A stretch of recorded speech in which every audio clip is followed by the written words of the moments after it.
Hello and welcome to the Love and Compassion podcast with Giselle. We believe that love and compassion have the power to heal our lives and our world. Don't forget to like and subscribe for more amazing content. Today we're talking about peace and love with Barbara With.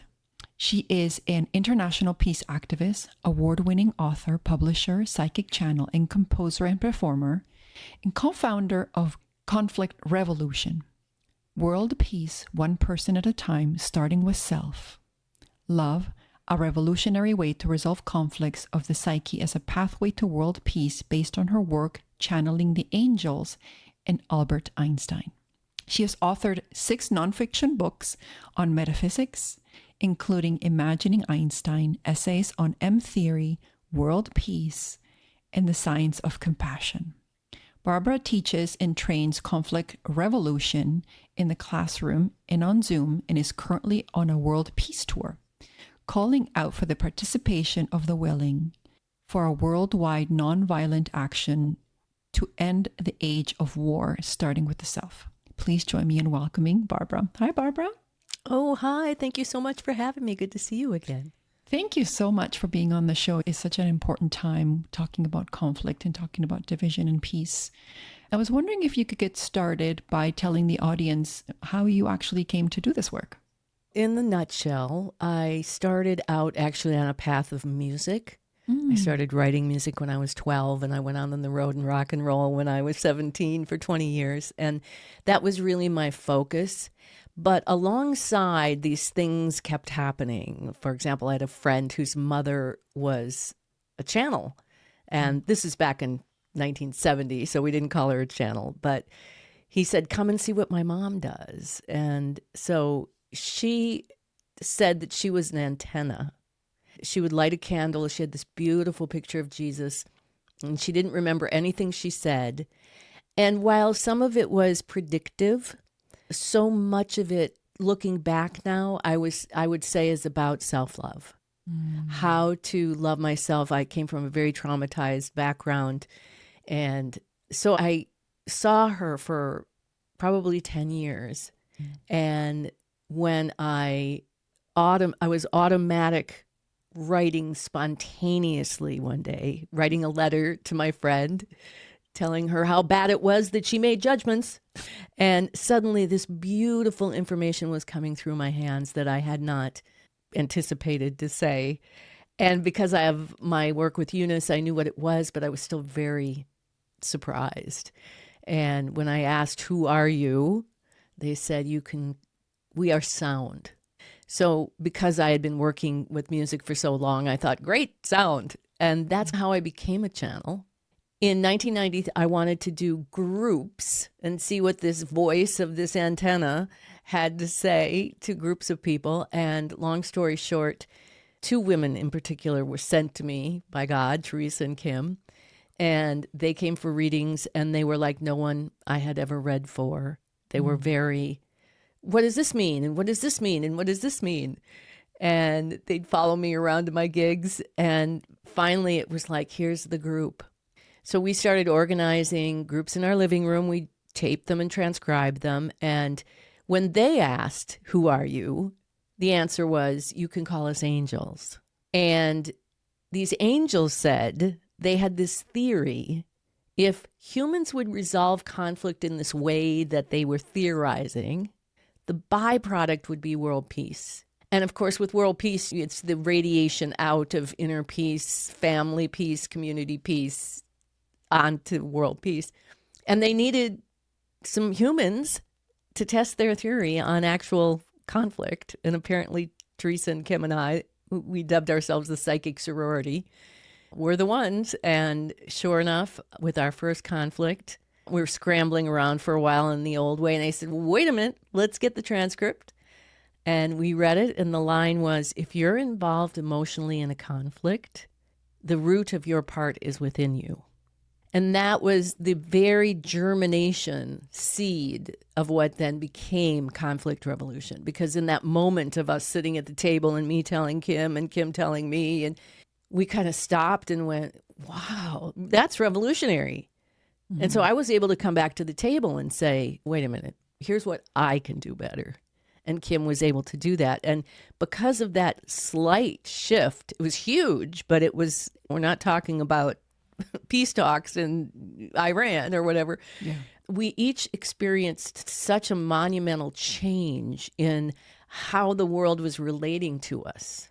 I went to work that night and there was a waitress who had never liked me and suddenly couldn't get enough of me, which made me rather suspect. But I thought, this is what they're talking about. If we do this inner work, we don't have to go at the conflict at the level it's being created. It will naturally change. And our first book, Diaries of a Psychic Sorority, led us to a literary agent who called me one day and said there was a tabloid in London looking for an interview with Princess Di on the 1-year anniversary of her death. And again, my skepticism kicked in, and I thought, I just was learning that I could speak to people who had passed on, but they would come to me. But I thought, let's see what it says. So I channeled it typing, and it was so profound. It was just so beautiful. And her message was, if everyone who put flowers in front of the palace would do this, we'd have world peace in a day. So that was how I got. Now, the tabloid didn't want it, but my agent and I wrote a list of other famous dead people, thinking, are there other people who want to talk from afterlife? And when we got to John F. Kennedy, he said, this isn't your idea. We are a group of souls who have come together in afterlife to help you with world peace. And we'll tell you who's coming next. And in that list, we didn't even have Albert Einstein. Shame on us. So they had to take control of things. And when I channeled him, I spoke, and it was the voice of all my channeling. And it was the voice of sound. And it took me about 3 years to acclimate to this. And it actually took me many years to finally acclimate to it. But I published Party of 12, The Afterlife Interviews in 2001. And in 2005, it was the 100-year anniversary of E equals MC squared. And I thought, let's do a little book for Albert. Yeah. Let's see what he has to say. And that became the cornerstone of the deeper work as he delivered a unified field theory with a scientific definition of compassion, we say with a capital C, not the small c, as the fifth fundamental force of the universe, the creative intelligence that uses the other four fundamental forces to impel the creation of matter one step at a time. So compassion became not just what your blog beautifully covers with people who are looking how to live more in a loving state, how to forgive. It became a cornerstone, a kind of a God force of this entire model of this unified field theory. And at the time, I just thought it was so brilliant, and it convinced me a little more that it was Einstein, because I could never think this stuff up. But that was the book that really got me invited around the world to teach and train. That's so beautiful. It's not surprising that you are doing this work because starting from music, because music, it's such a unifying force, right? It's such a way that people can relate to one another across languages, across countries. And so it makes sense. What was the reception when you started channeling? What was people's reaction to the channeling itself? Because it's not a traditionally accepted methodology, right? But I also know many people that channel as well, and the messaging that comes across is so beautiful and authentic. But I think some people have doubts around it. So what was the feedback you might have received when you first started channeling? I lived in a world of musicians. So it wasn't, I didn't live in a corporate world or that world. And so there was a little more acceptance and flexibility to it. But my attitude has always been, and still remains, that at the root of everything is a mystery. Yeah. It's a mystery. We do not know. So I'm not going to come here to try to convince you this is Albert Einstein. My whole thing was, you tell me what it is then. Come and have a reading, and then you tell me what it is, because I'm not really sure, but it sure is beautiful. Yeah. And to be honest, the messaging is really the fundamental. If you take something out of the messaging, it really doesn't matter who it's from, right? The messaging you're sharing about peace and world and compassion are things we need in this moment, whether it comes from Barbara or whether it comes from somebody as well known as Einstein. And when the girls asked, who are you? And they said angels, My skeptic again kicked in. Angels, what is this, angels? And we decided just that we're going to judge it by the fruits. Yeah. And the fruits were so profound that we couldn't deny. Yeah. Yeah. Can you tell me a little bit more about the compassion with the C? Like, how is it defined and how does it really fit within the whole concept of peace? His definition of compassion with the capital C is based on the root of the word, which is a compass. And the meaning of compass, one is that it's an instrument that draws circles, and another compass is the one that aligns to true north. So he explained, and this is the whole unified field theory, that compassion reaches into the nothing and pulls out all of the mathematics that are going to be you. And it creates a circular membrane domain that surrounds them. So that gives you this finite life that you're about to experience. And this is all taking place in the center of the planet. And then, like a compass that aligns to true north, compassion aligns all of our, let's call it compilation of consciousness. So it aligns all of our compilations to true north. So we're all on the same map. And in a unified field, the microcosm operates like the macrocosm. So those compilations energetically are a reflection of how the earth operates. So the earth has an electromagnetic field, and so do we. And then the third thing that it does, it instills within our being, in every cell that we have, the truth, which is that we're all one being. And I think that's where the more traditional idea of compassion as love and empathy and kindness, I think that's in that little category. But the rest of it, he really kept in a kind of a scientific, revolutionary definition that I'd never heard anywhere before as a part of all of creation. And it says we are made of compassion. Beautiful. Yeah. It's so interesting that as you brought in the whole concept of math, when I think about the Fibonacci sequence and how everything is made in swirls, right? Everything is made in a particular sequence, 369 and repeating and so on. And we often see math as like a course that we took sometime in elementary school and maybe in high school and maybe, but there's all of this, I don't know, all of this connection to numbers and connection to equations and a connection to frequency and energy and all of these things that we don't see.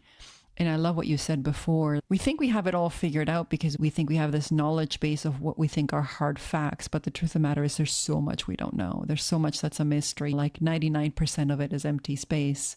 And so all of that is mysterious. And so I do love how we're able to bring that aspect of it, right? I'm curious as to how you define the whole concept of self-love and how that fits with peace. And the reason why I say that is because there's a lot of misconceptions about self-love being very selfish and narcissistic. And people don't see that connection to international peace. But I'm of agreement with you that it's very much needed. But I'm just wondering if you could share with the audience how the two interconnect and how it really is the path to peace. On a basic level, I would distinguish those two from selfishness, which is you are making decisions just for your own sake at the expense sometimes of others. Yeah. And self-love, which is really the thing that all of us have been charged to learn because no one is going to take care of us. No one's going to feel my feelings. No one's going to think my thoughts. No one's going to make my decisions. But in the unified field theory, self-love becomes a process, and this is what conflict revolution is. It teaches us how to not just witness ourselves every day as a practice, but we work with what we call the 3 human dimensions. And these are the 3 dimensions that allow us to have this human life on the planet. And they're emotion, which we locate in our solar plexus, intuition we put in our heart, and intellect in our head. And in the process of aligning to compassion, if you're aligned to compassion, here's how it looks. Emotion starts flowing up. There's no good and bad.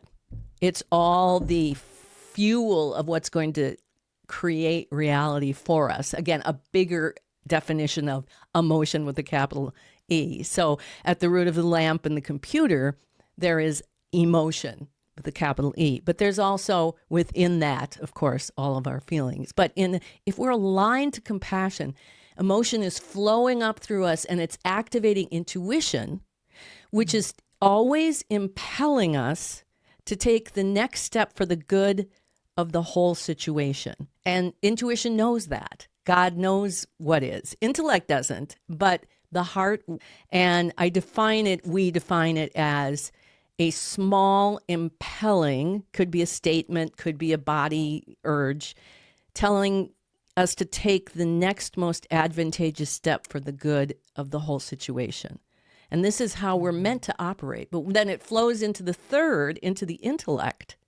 And on a very base level, intellect and ego are needed to define the world. Somewhere on some subatomic part of our intellect, there's this message going, that is a computer, that is a computer, that is a computer. And it's part of what's projecting and creating that computer from the math that compassion somehow knew to pull out of nothing. But what happens is when this flows up into the intellect, ego has been given the power to be the part of the operating system that actually makes the decision. So if intuition tells you to turn left, it's not intuition that is driving the electromagnetic command to your hand. It's the ego and the intellect. So Einstein says every conflict that manifests in the world is between intuition and intellect, because we've been given the power to say no. And we all do this. Intuition says, rest. And intellect says, I can't rest. I've got 150 things to do. And then we rush off and we do those things and we start to have conflicts and we wonder why and we blame people. So that is what we term as self-love, is that when we are taking care of our operating system to the highest good of the system, and if you think about working for the highest good, and you think about ego making a decision that overrides intuition, now it's making a decision for the good of the few, the intellect, at the expense of the many, the whole rest of the system. So self-love even gets defined in this kind of quasi-scientific way. And going back to the angels, when we do this, the natural byproduct is this projection of that peace. And that's when the waitress who didn't like me suddenly did, when the money comes in, when the synchronicity starts, because we're so lovingly caring for ourselves and ultimately letting go, God's in charge, of trying to make things happen out here, that we get out of the way and the magic is able to happen. I love that you said that it really is about connecting to our heart, and our heart will usually tell us the path that where it could work out for everyone. I actually do like making decisions from that space. When I connected with my own self-love and self-compassion, I was able to have more compassion and love for other people. And now that when I have conflict, I can say to myself, okay, can this be resolved with the maximum good for all involved? And usually it's not anything that I'm thinking of. I just put the thought out there, and it does come, and it can come. As long as you mentioned, I'm not coming from a place of ego. When I'm coming from a place of ego, I will see myself as a victim. I will see myself as wanting to be right, needing to have that reassurance. But when I can set that aside, my heart usually always wants to have, okay, what's the greatest thing that could happen from this situation, which is the good for everyone? It doesn't have to be this or that. I wanted to touch on something that I've been wanting to talk about in this podcast, but have hesitated on. And I'm so grateful that you mentioned it, which is there is no good or bad. And this is an interesting journey, considering the kind of people I have on my podcast. I've had people that have forgiven their son's killer, and I've former white supremacists and so on. So from a spiritual perspective, I have heard this, that there's no good or bad. There's just experience. Our soul chooses, it comes, it's looking for experience. At a very human level, it's hard to say that when you see kids getting hurt, when people get assaulted or murdered, or racism, or like when, especially children, it's a really sensitive subject when children are hurt. It's kind of hard to have that conversation. You can see it from a higher spiritual perspective. That could be true, and we're all part of the divine and are therefore omnipotent and omniscient and all of these things. But from a human perspective, to see someone suffer is really difficult. How can we come to term with those seeming dichotomies in a way that acknowledges the things that people might be going through, but also helps us understand that maybe this isn't as real as we think it is, or people aren't as horrible as we'd like to believe? I don't even know how to frame it. I came from a background of sexual abuse.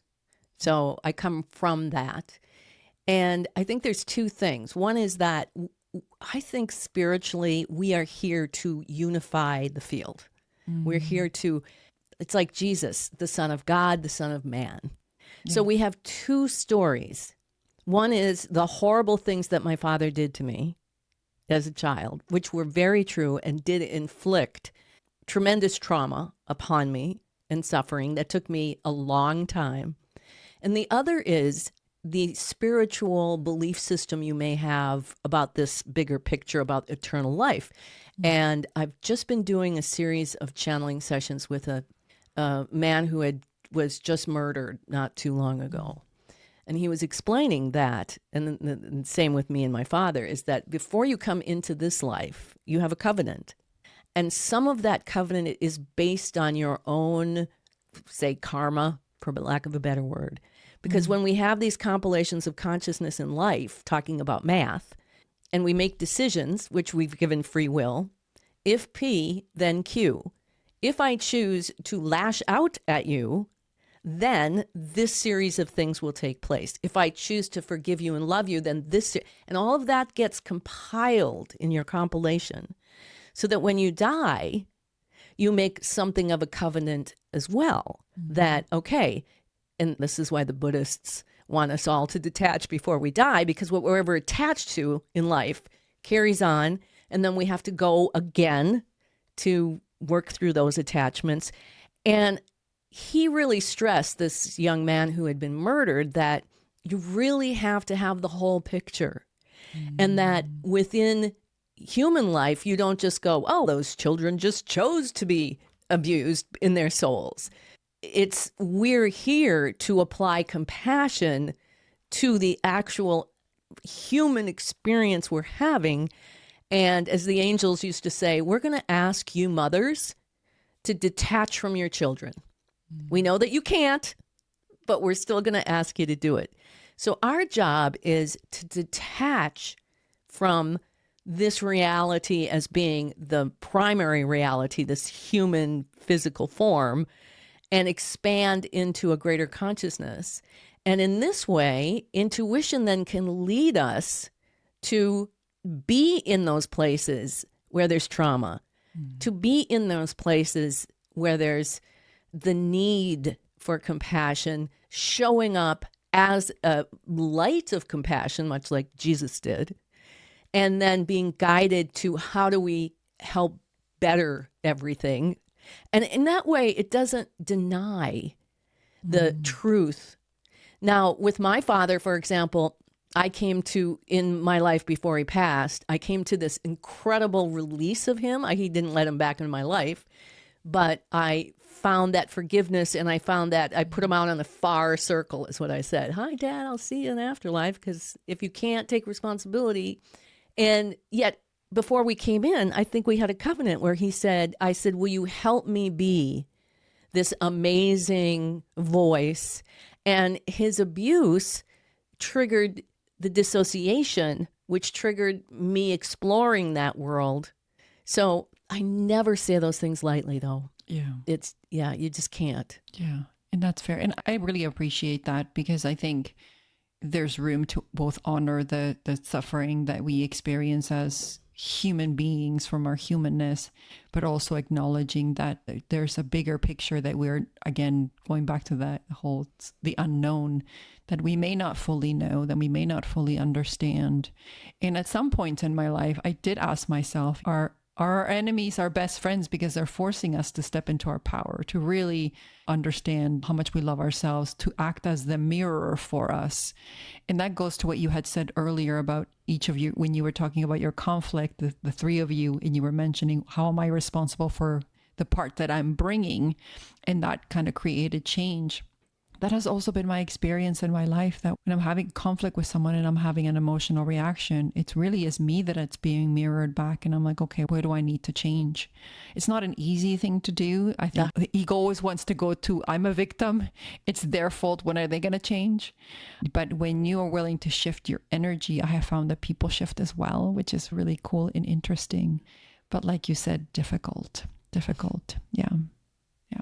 So if somebody was looking to have more peace in their life right now, because I go back to, I love what you said. It starts with us in our families and in our communities and then the world. But we're always wanting to, why can't we just stop the war in Afghanistan? But meanwhile, we can't even stop like the conflict within ourselves or with our immediate families.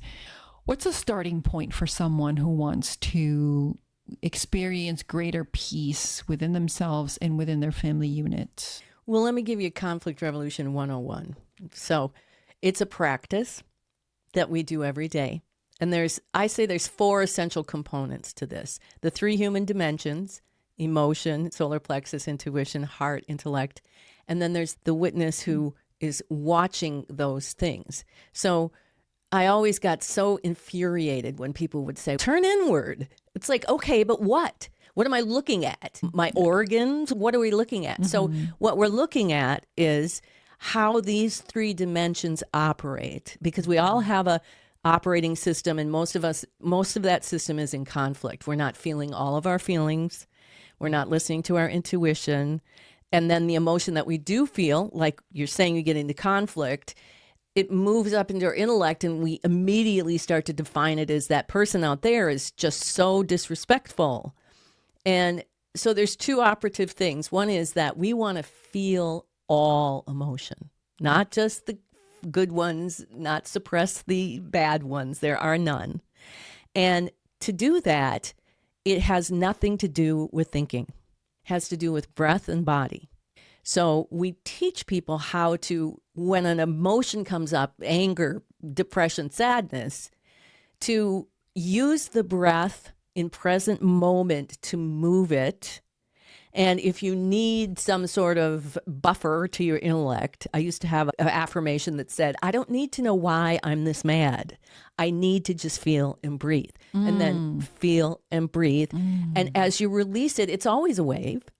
It'll always pass. When you're in the very heart of the worst of emotion, you think it will never pass because it feels like eternity, because you are so connected, so deep into the planet, to that part of your dimension, that there's no thought processes. There's not even intuition. It's just the pure, raw force of creation. And so once we do that, we then weaken those projective thoughts. Because that's what's so hard. You get mad and you have that thought and you're looking at your friend. So when you start to move the emotion otherwise, the second part is the shadow work, which is like what you said. When you get triggered, identify what you think that person is doing to you. Yeah. Then we revolve it, thus the revolution, to ourself. And I just had one with my psychic sorority sister of 33 years. We were texting, we had a little conflict, and I thought, she's just not making herself clear. And then I went back and I read my text. It said, my text isn't clear. So I asked intuition, what should I do? And they said, I heard, reach out to speak to her in person. And so instead of trying to tell her how unclear she was, I wrote, hey, I can't wait to talk to you on Saturday and go further with this. And she wrote me back to say, hey, I got triggered. I've got these stories in my head. I'm going to just step away, but we'll talk Saturday. And that dynamic right there, and I texted her this morning just weeping how far we'd come in 33 years. That dynamic creates an entirely different energy flow. You're still in conflict. Conflict's never going to go away. Conflict is a part of creation and life. But when we align to that compassion, we'll honor ourselves and our feelings. Yeah. What I find is people feel the shift immediately when they honor their emotion. When you start to breathe in, embrace, and move that energy forward, now you're tapping into creation, and your intuition is going to get stronger. And it happens almost immediately. Yeah. Yeah. One of the things I was contemplating in my own journey is how this world that we have all co-created really focuses on the neck up, like just how much we value intellect, and also an unwillingness to feel difficult feelings, an unwillingness to be able to look at our fear and feel like things like shame and guilt. But I know, in having been involved in conflict and have mediated conflict, just how much shame and guilt will force people to not be able to look inward. It's like a projection. How does compassion help us address the shame and guilt that requires us sometimes to look in and see that maybe we weren't clear in our communication, or that we weren't necessarily being the most loving and compassionate ourselves? Because there's two different things. There's the actual shame, the emotion of shame that is a frequency. Then there's the intellectual thoughts of shame. So when shame comes up, it triggers a lot of times childhood patterns for a long time. But when you treat the shame and you honor the emotion of shame with your breath to get it moving without letting it direct itself into those shameful thoughts, because on a very basic level, just aside from the human condition, to have this physical experience, emotion moves up. Intuition says some of the emotion is, I'm a chair. I am Barbara. This is the math. Go be Barbara. And then the intellect takes that, forms the thoughts and the definitions, and projects it. So when you're feeling shame or deep anger or resentment, and it's being filtered through an intellectual message that this is because my grandmother was this, or that you're not being this, you're creating that reality. You are cementing that reality. And people don't understand how much power they have to break that. Doesn't mean everybody's suddenly going to bow down to you or there's never going to be conflict. But when you break that and you honor the shameful emotion with your breath and move it like more like yoga, that the intellectual arena frees up from having to project. And now you can have that little wiggle room where you're like, okay, now let's see, I'm doing conflict resolution. Okay, they really are disrespectful of me. Where am I disrespectful of me? And I'm telling you 100%, because intuition will tell you something and you'll do the opposite. And that is such a great disrespect for aligning to compassion. Love that. I wanted to share some of my own experiences in terms of not listening to my intuition, just because sometimes a level of intuition or guidance didn't make sense in my mind. And then there was other instances. So I got beyond that. So I was able to follow my intuition, things that were most excitement. The thing that I didn't expect in following my intuition was when I put expectations on what should come. So for example, when I first left my workplace, I had a steady job and I've been guided to do this podcast, and I'm doing a documentary, and I've been guided to do this center that I have. And when I was guided to do things like write a book, okay, so I wrote a book, do this talk, and then I do the talk. And so I do all of the things expecting certain specific outcomes. Oh, I should be flooded with engagements, or have lots of money now, and all of these things. And when that didn't happen, I got mad at my intuition and at my heart and at God source universe, because I'm like, look, I'm following what you're telling me to, but things aren't showing up. What gives, right? So what is your feedback on when we have expectations, when we're following our heart, and how to perhaps let that go? I think that is a lifelong journey. I think it's a lifelong experiential, because we are our own guinea pigs, right? We're the lab rats. Yeah. And the story that I always tell is my mother at 94 fell and needed to go into assisted living. And so my three sisters and I, we looked for the place. We all felt intuitively this was good. It was near her home. She even was willing, which was unheard of. So I was so like, oh my gosh, I followed my intuition.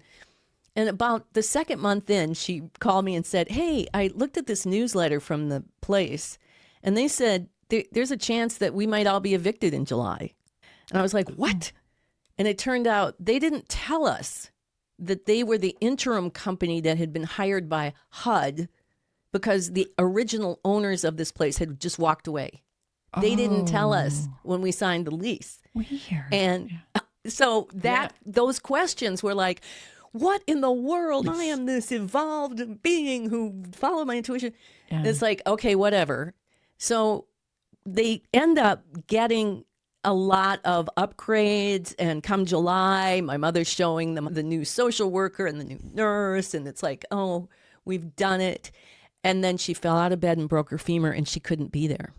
So I had decided not to sell her home until we knew if she was going to be able to stay. So when she broke her femur, the only option short of a nursing home, which I was never going to do, I found 2 homeless caregivers, and I brought her home and I installed them, and she lived another 3 years. And she loved those women. And despite okay, my intuition says Victoria is a good fit, but I put her in the house and she turns out to be crazy. What am I going to do? Yeah. They stayed with her until she died. They were with her when she died. So that lesson for me was, there's a reason why they didn't tell us. Yeah. I don't know what it is, but I had to deal with it in the moment the way that I did. But that was so impacting for me that it really helps me so much now to just go, what's my intuition say to do?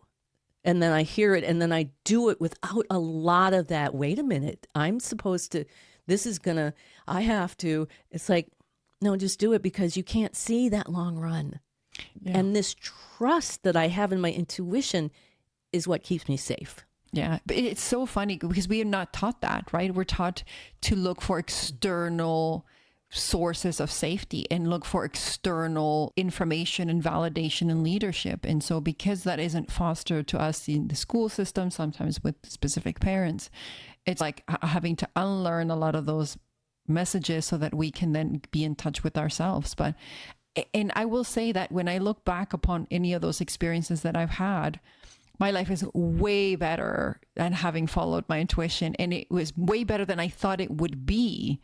But the journey has been like, I'm like, man, I'm stubborn, right? Because Exactly. I'm like, I have all these expectations and I think this is how it should go. And when it doesn't go, and I'm like, it's another opportunity to let go. It's another opportunity to surrender even more, even though surrender has never felt safe for me.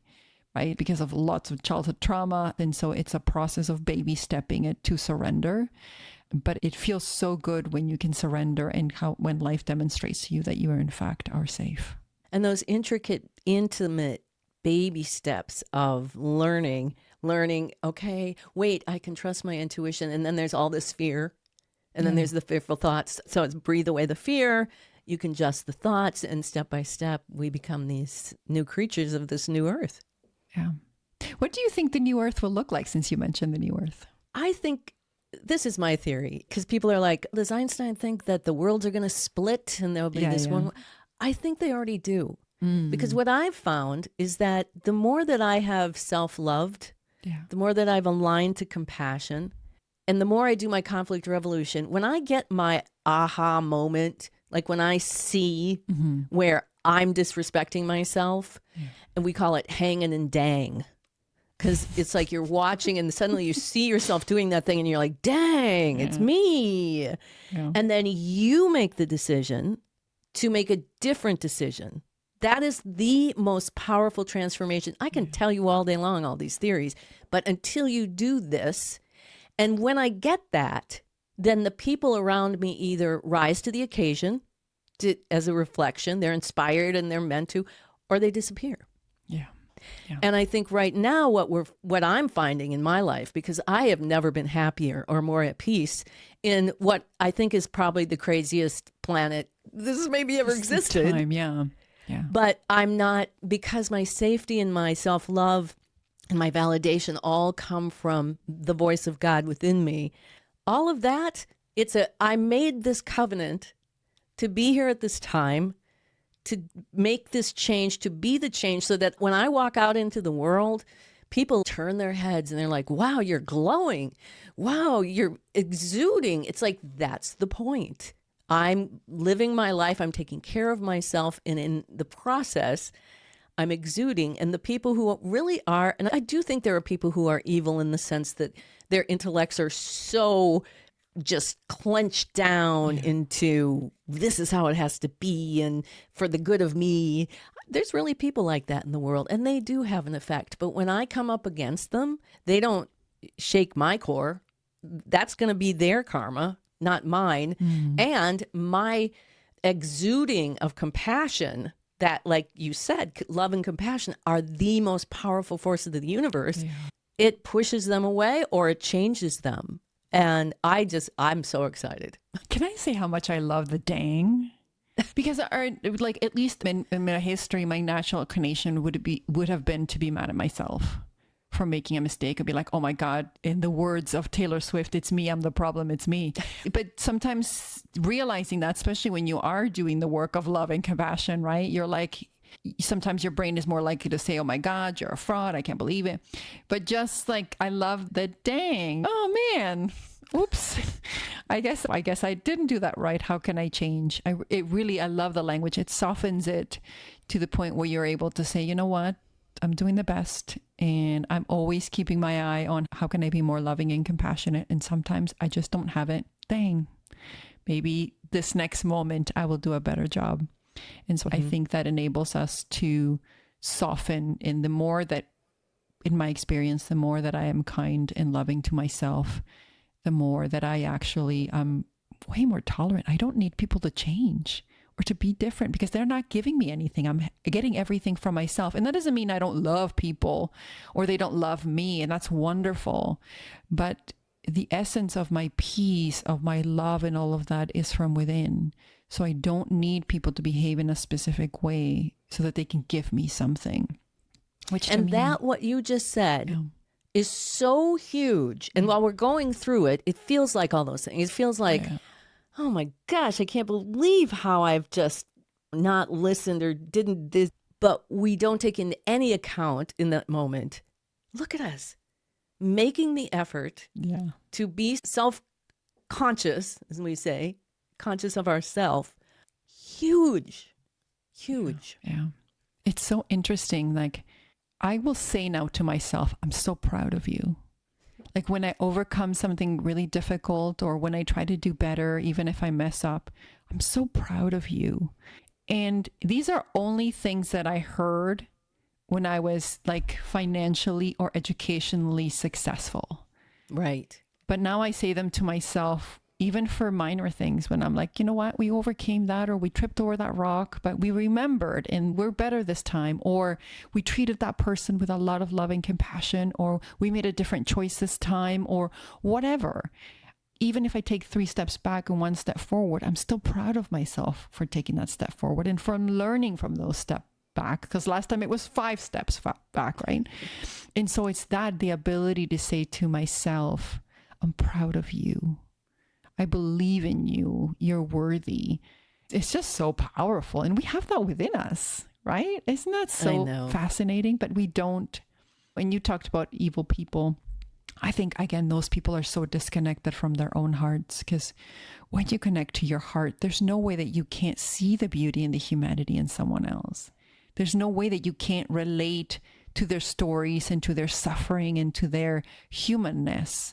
Right? Like, you must be fairly disconnected from yourself in order to just see somebody suffering and go, oh, like, to me, or that doesn't make suffering, the real evil. Yeah, which is really. But that goes back to the beginning conversation where I have to believe on some level, as much as I don't like this and I'm on a world peace tour for the rest of my natural life to bring this forward, those two have a covenant. Yeah. They have something. I don't understand. It doesn't excuse that behavior, but it detaches me from having to think I got to get in there and fix them or something beyond what my intuition can guide me to do to help that person or what have you. So it is that balance. Yeah. And I appreciate and love what you said, because my experience has been one, when you hold the highest energy of love in front of people that are hurtful, they transform. I've seen it. It's really interesting. It's something I'm exploring actually in my documentary, because I've had those experiences and you're like, wow. And yet I can't always do it. Do you know what I'm saying? And yet sometimes I want to choose to hold that energy. I want to choose, But in those moments, I feel at times, I feel like, oh no, the ego Giselle is just she's just way too loud. She needs to feel like a victim right now, or she needs to feel whatever difficult moments. It's okay. And so we call it stomping on sidewalks. exactly. Yeah. You gotta go stomp for a while. Yeah. What I've learned is that's okay too. Right? Like that's, I have All to part of the acknowledge process. my human self, right? And I think that's one of the challenges.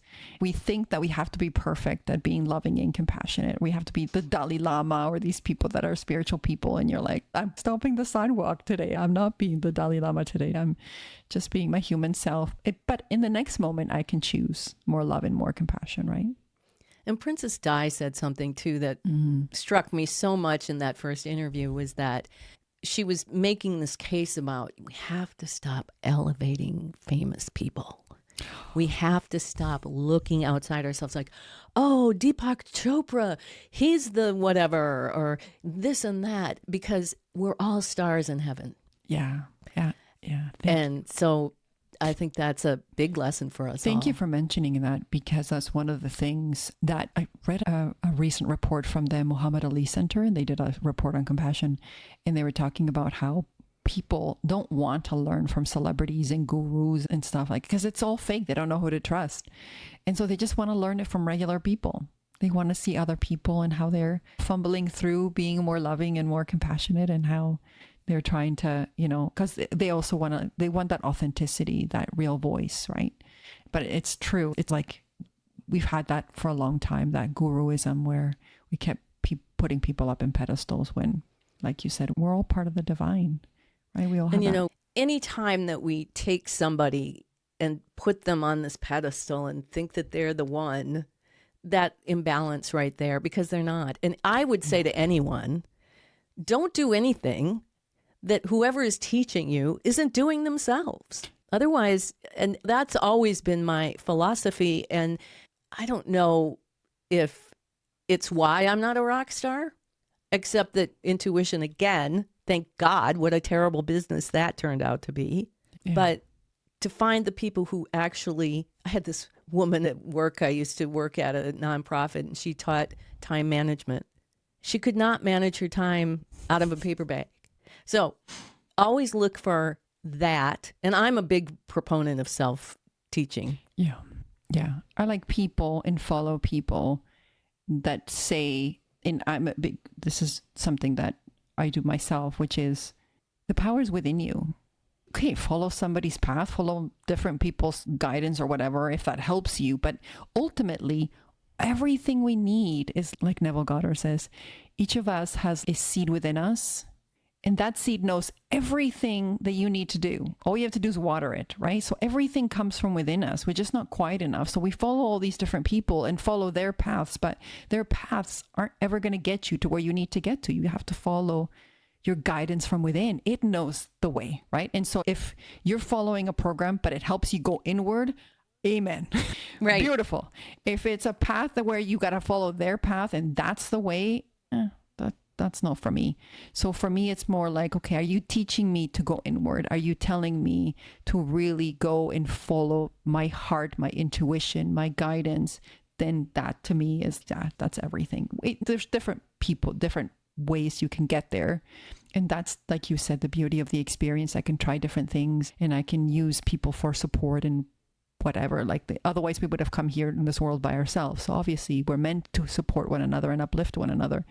But to me, that's a sign of a teacher that is getting you to find that from within yourself, rather than focusing on a guru or a leader or whatever, because I don't think that's the path. People follow the path and that's their path, but maybe it's not your path. And the angels told us work that we were doing, because we were all like, we're going to be on Oprah. It's like, no, the work that you're doing is not a stopping place. This is not about accumulating a bunch of followers. Yeah. It's about making a one-to-one connection and then moving on. If they need more information, they can come get it. And so I'm, as much as there was that part of me that wanted to be a rock star, it's like, I'm way okay with that. And I also want to emphasize something that is very instrumental that you said, which is you focus, as much as you're doing this worldwide tour and you're talking to people, what I heard you say earlier was that you focusing on every relationship that you have. Every person that you're interacting with them from that place of love and compassion. That has ripple effects that we don't see on television or whatever, that we're acknowledging. And that is so huge, because I think people feel like, I need to be Barbara, I need to be whoever, I need to be Oprah. But the truth of the matter is, if you focus on the one-to-one relationships with the people in your life and in your environment, and treat it from the place of love and compassion, that has incredible ripples and universal ripples. And I think that's why we have so much conflict in our world. It's difficult for us to find that peace within ourselves and with the people immediately in our lives. Like, how many people have conflict within their families, and yet they're like, oh, end the war in Afghanistan. You can see how difficult it is if you can't talk to your aunt, or like everybody's excommunicated this other part of your life. You're not going to have peace in Afghanistan. You're not going to have peace in the world, because there's just a reflection of ourselves. And that's, Barbara, that's a hard lesson, isn't it? It's the hardest. This is the hardest work you will ever do. Yeah. But the rewards are phenomenal. Yeah. Yeah. Fair enough. So last question, where can people find you? Where can they work with you? What do you want to share with the audience? BarbaraWith.com. And it's WITH, like the preposition, Barbara With. I have up in my right-hand corner of my website, it's called the Conflict Revolution Challenge. And you can go and download the basic instructions. And then I also have a 12-week journal that you can download to keep track of what you're learning in your own guinea pig type of way.